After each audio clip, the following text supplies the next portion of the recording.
presented here, so the amenity sector. I want to highlight what we're doing currently before going on to what's next, which is something of a call for input from all of you, and then moving on to questions, which I expect to be a call for input from us. Okay, so first off, pesticides now. So as I say, this was published on the 21st of March this year. It's first been now for a decade. Some of you will be familiar with the 2013 now, and some of you will not be familiar with that at all. It's broken down into 3 key objectives. This is encouraging IPM uptake, which is particularly important for this conference and for this sector, setting clear targets and measures to monitor the use of pesticides, and strengthening compliance to ensure safety and better environmental outcomes. So focusing in on the amenity sector, I've drawn out some of the key actions in the NAP that I think are particularly relevant. Now the NAP covers all sectors in which pest, weeds and disease management are important, but I wanted to highlight that at the heart of the plan is that first objective, so increasing the use of integrated pest and weed management across all sectors. For you, I think this means supporting you at whatever stage you're at to increase your use of integrated pest or weed management. I might use IPM and IWM interchangeably. So, looking at those key actions, the first one is around increasing the awareness and knowledge of IPM strategies.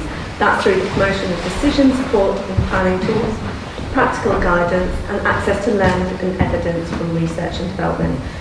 There's a lot of that being discussed today, which is really exciting to see, and I'm sorry that I missed some of the talks already about it. Working with training providers to review the IPM offer and to identify any gaps and areas of improvement to support IPM uptake. I'm looking forward to the lunch talk a little bit later on. Gathering more data on IPM and pesticide usage in the amateur and amenity sector specifically. So this is an action which is very focused on the amenity sector, and that's to better understand use, the pesticide use, and how these contribute to the overall pesticide load and potential IPM approaches. Lastly, reviewing regulatory barriers to innovation. So that's particularly around precision application technologies and the potential benefits and drawbacks of pesticide application by citing new things like drones, but I'd like to also think about some of the technology and innovation that's being highlighted today. Going into this in a little bit more depth, I wanted to talk about how, when we were developing the map, the team looked at the different barriers to IPM uptake. It was interesting to see some of the points that were highlighted by Alistair just now. I think that there's a specific focus in some of the work that we've done around the availability of particular tools, and I'll go into that in a little bit more detail. It's from that some of those actions have been developed. So, some of you might have presented or may be familiar with this work already. The team did a rapid evidence assessment looking at pest, weed and disease management in the amenity sector.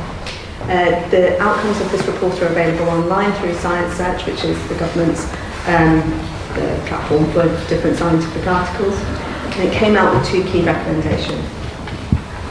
One of which was increasing the accessibility and use of current available guidance and training, and encouraging stakeholders to work together to improve guidance. This was building on the fact that there were tools out there, but accessibility was limited by cost, format, and being widely dispersed in various different places across the internet and other platforms. And then building on existing material to increase the scope of evidence. Now this seemed to focus particularly on the fact that case studies can be a particularly powerful tool in demonstrating how IPM approaches can be applied in different settings. And that for certain IPM principles in the amenity sector, there's a particularly low level of evidence. So building on those recommendations, I'm going to highlight what's going on now and draw together the points around those actions in the NAP and the outcomes of that particular piece of work. So, while the NAP was only published in March, work is already ongoing to deliver these recommendations and broader NAP actions. I've outlined 3 particular areas in which a lot of activity is ongoing. So firstly, highlighting the fact that as with all sectors, the power of sharing best practice between practitioners is really powerful. Anyway, Alistair just demonstrated that the way in which we can share that best practice, share learnings from different settings. And I think that the diversity of the amenity sector means this is particularly important. Earlier on this year, the Minister responsible for pesticides, that is Emma Hardy, held a roundtable bringing together local leaders at the forefront of delivering sustainable pest management alongside representatives from the Pesticides Action Network and the local government association. And I see a few people from that particular meeting here. In this meeting, she heard about their work and discussed how best practice can be shared. At our level, at the official level, we're now working with the LGA to look at different opportunities for disseminating some of this good practice through their network.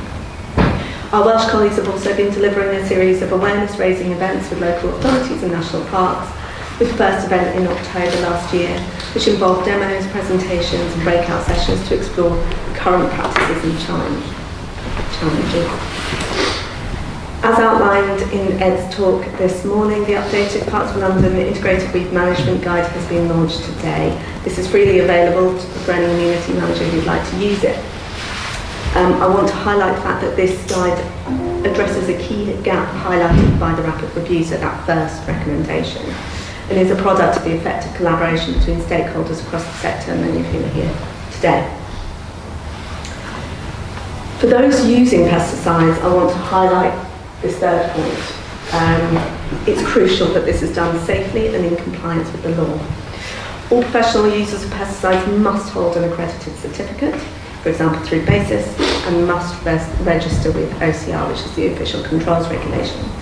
I think that we've got a lot of people at the forefront of sustainable pest and weed management here, so this might not be something that is a particular challenge, but if this is something that you're a little bit uncertain about or have any concerns about, please come and speak to me. Furthermore, to support the safe use of pesticides in the amenity sector, our Welsh colleagues are holding an in-person event in conjunction with HSE on the safe use, storage and disposal of pesticides, which is incredibly important. And even in places where pesticide use has been minimised significantly, such as Cambridge, they may need to be used in certain instances. It must be done safely. So, next steps. What we want to do next. One of the key actions in the NAP is around improving our data, and that is specifically in the amenity and amateur sectors. Accurate and representative data is crucial to ensure that the policies we develop and implement deliver our aims. That is both in terms of pesticide usage and also the use of integrated pest management. We're thinking about how we can improve the pesticide usage survey going forwards. However, it is now open for the amenity sector this year. You can find the link on the Amenity Forum website, and by completing the survey you're going to help us to understand what is happening in your sector and therefore deliver well-informed policy. The other point that I wanted to highlight was drawing from the second recommendation from the rapid evidence review that I highlighted earlier. There are gaps, especially around those case studies, in the monitoring and thresholds in decision making. So how monitoring and thresholds are used when you're considering how to manage your pest, weeds and disease. It's going to be largely weeds in the sector. How you manage resistance, that's a particularly important area as well, and any review and evaluation. Looking at the room today, if you are already using these tools in your work, we want to hear from you. By sharing these case studies on the use of different IWM tools in the amenity sector, we can increase the exposure and understanding of their effective use across the sector. Equally, if you're coming from an organisation a little bit earlier on in your RPM or IWM journey, and there are particular areas that you feel there are gaps in terms of the tools that you need to use to implement these strategies, please come and speak to us and make sure that our eyes are open to those gaps as well. With that, I'm on to questions. I hope that everybody heard that okay with the new microphone position. Hi. You put the amenity sector and the Amenity sector in one bag, as it were. I'd argue that the amateur sector is the highest risk in that equation. So what is Defra doing to regulate the amateur sector? So in terms of regulation, there is a distinct difference between the pesticides that are available to use and can be used by amateur users and professional users. And that is regulated by HSE. So the only pesticides that should be available to amateur users are those that are appropriate for their use and have been regulated to that standard. We recognise that there are risks around access to professional products, potentially online, that amateur users could get their hands on, either knowingly or unknowingly. There was some work that has already been done by the team to look at those risks, and they've been working with HSE to make sure that where enforcement is necessary, it is being pursued, and any gaps in the existing risk review from HSE have been highlighted so that they can move forward with that enforcement.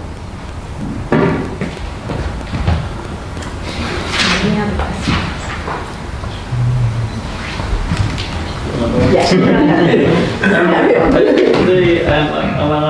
I'm working in a European and global environment.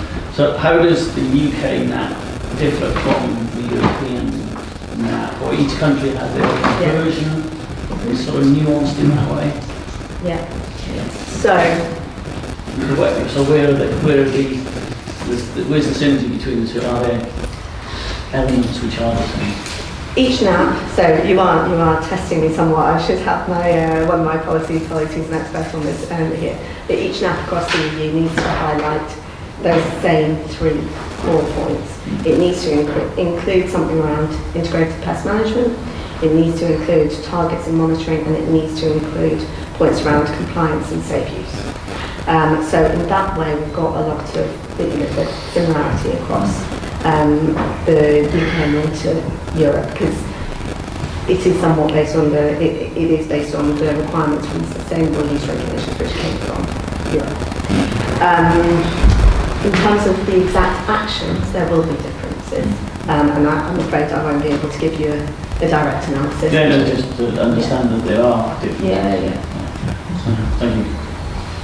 You've got an aim in the NAP for a 10% reduction in chemical use. And I just wondered whether there was any thoughts as to what the biggest drivers of that reduction are going to be, and how you're going to quantify that over the period. So it is worth highlighting that the target currently focuses on arable use of pesticides. This is the biggest user of pesticides in the UK, but we recognise that it doesn't cover all use of pesticides across the UK. In terms of the target itself, it combines use and potential impact on the environment. So looking at the potential harms across 20 different metrics of the pesticides that are being used, and looks to decrease each of those by 10% by 2030, and includes challenging metrics such as residents in the environment, that sort of thing. The actions in the NAP, the broader policy landscape, is supposed to drive that action. It is designed to get us to where we want to be with the target, and effectively the target somewhat holds our feet to the fire in delivering on our policy aims. So it looks at whether what we have outlined in the NAP is delivering what we want in terms of environmental impact. So that means increased use of IPM should deliver on those aims. also the choices of pesticides. So where pesticides need to be used, looking at lower risk pesticides, that might be certain biopesticides, not all of them, alongside more targeted and specific and precision use should deliver on those aims. Recognise also that what is available on the market will have an impact on the target as well. So if we see increasing availability of lower risk pesticides along with precision tools, that should drive us towards our aim of reducing potential impact on the environment.